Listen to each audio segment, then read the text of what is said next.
Hello friends, welcome back to Kalai Semi Kitchen. ரொம்பவே ஹெல்தியான super traditional recipe செய்யலாமா? Jackfruit கொழுக்கட்டை. இந்த பலாப்பழத்தை பயன்படுத்தி இந்த கொழுக்கட்டை செய்கிறனால அவ்வளோ டேஸ்ட்டாக சூப்பராக இருக்கும். 15 பீஸ் பலாப்பழத்தை எடுத்து அதில் இருக்க விதையை நீக்கிட்டு சின்ன சின்னதாக கட் பண்ணி வச்சு மிக்ஸி ஜாரில் சேர்த்து அரைச்சிட்டு வந்துடலாம். தண்ணி எதுவுமே சேர்க்க வேணாம், சும்மா அப்படியே அரைச்சாலே நல்லா நைஸாக அரைப்பட்டுரும். பாருங்கள் எவ்வளோ ஸ்மூத்தாக அரைப்பட்டுருச்சு. இப்போ எடுத்து ஒரு ஓரமாக வச்சுட்டு ஸ்டவ்வில் ஒரு சாஸ்பேன் வச்சு 1 கப் துருண வெல்லம் சேர்த்துக்கலாம். இதுக்கு 1/4 கப் தண்ணி சேர்த்து இதை நல்லா மிக்ஸ் பண்ணி விட்டு அது கரையிற வரைக்கும் வெயிட் பண்ணலாம். பாகு பதம் எதுவும் வேண்டாம், ஜஸ்ட் இந்த வெல்லம் வந்து நல்லா கரையணும்.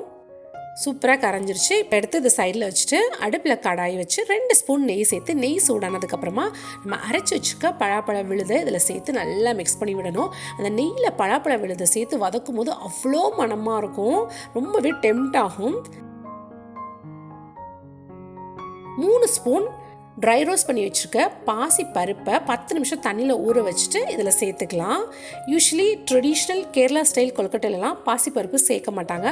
பட் நம்ம கொஞ்சம் டிஃப்ரெண்ட்டாக வந்து ட்ரை பண்ணி பார்க்கலாமேன்னு பாசிப்பருப்பு சேர்த்துருக்கேன். அது சேர்த்ததுனால ரொம்பவே நல்லா இருந்துச்சு. கூட 1/4 சிட்டிகை உப்பு சேர்த்து மிக்ஸ் பண்ணிவிட்டு நம்ம கரைச்சி வச்சுருக்க அந்த வெள்ளை தண்ணியை வந்து இதில் சேர்த்துக்கலாம்.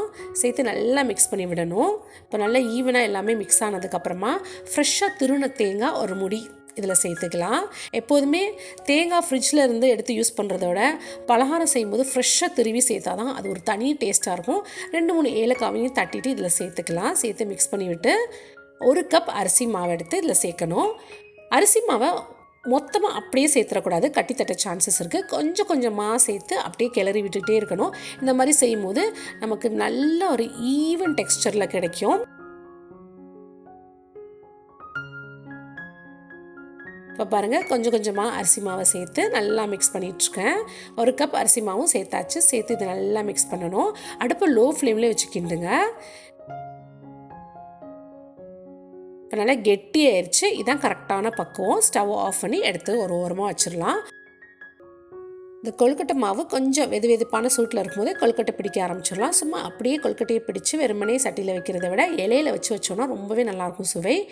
பலாப்பழம் மரத்தோட இலை கிடச்சிச்சின்னா அதில் கொழுக்கட்டை தட்டி வச்சா ரொம்பவே நல்லாயிருக்கும் ஃப்ளேவர். பட் எனக்கு அந்த இலை கிடைக்கல, நான் வாழை இலை தான் யூஸ் பண்ணிகிட்ருக்கேன். வாழை இலையை நல்லா வாஷ் பண்ணிவிட்டு நமக்கு தேவையான அளவுக்கு இலையை வந்து சின்ன சின்னதாக கட் பண்ணிவிட்டு இந்த கொழுக்கட்டையை அப்படியே எடுத்து பிடிச்சி வச்சு இலையை அப்படியே மடக்கி வச்சிடலாம். ரொம்ப சிம்பிள் தான். இந்த மாதிரி எல்லா கொழுக்கட்டையும் இலையில பிடிச்சி எடுத்து வச்சுட்டு ஸ்டவ்வில் ஒரு ஸ்டீமரோ இல்லை இட்லி சட்டியோ எடுத்து ரெடி பண்ணி வச்சுக்கலாம். தண்ணி நல்லா வந்து கொதித்து வரணும். அப்புறம் நம்ம வந்து எடுத்து ரெடி பண்ணி வச்சுருக்க இந்த கொழுக்கட்டையை வந்து இலையோடையே ஒன்று மேலே அடுக்குங்க. இது வந்து இலையோடு இருக்கனால ஸோ இந்த கொழுக்கட்டை வந்து பிடிச்சிக்க சான்சஸ் இல்லை. அதனால் தாராளமாக ஒன்று மேலே அடுக்கலாம். எல்லாம் வச்சதுக்கப்புறமா ஒரு 10 நிமிஷத்துக்கு லிட் எடுத்து போட்டு க்ளோஸ் பண்ணி விட்டுருங்க.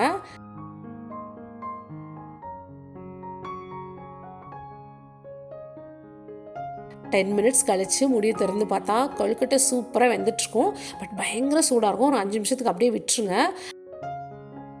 சூடு கம்மியாகி இந்த ஆவிலாம் எவாப்ரேட் ஆனதுக்கப்புறமா கொழுக்கட்டையை ஒரு இடுக்கி வச்சு மெதுவாக ஒன்று எடுத்து தட்டில் ப்ளேஸ் பண்ணிக்கலாம்.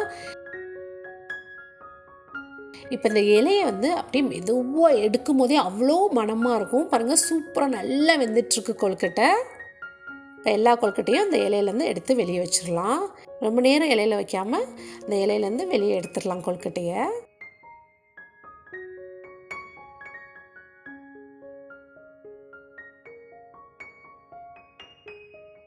சூப்பர் டேஸ்டியான பலாப்பழ கொழுக்கட்டை ரெடி ஆயிடுச்சு.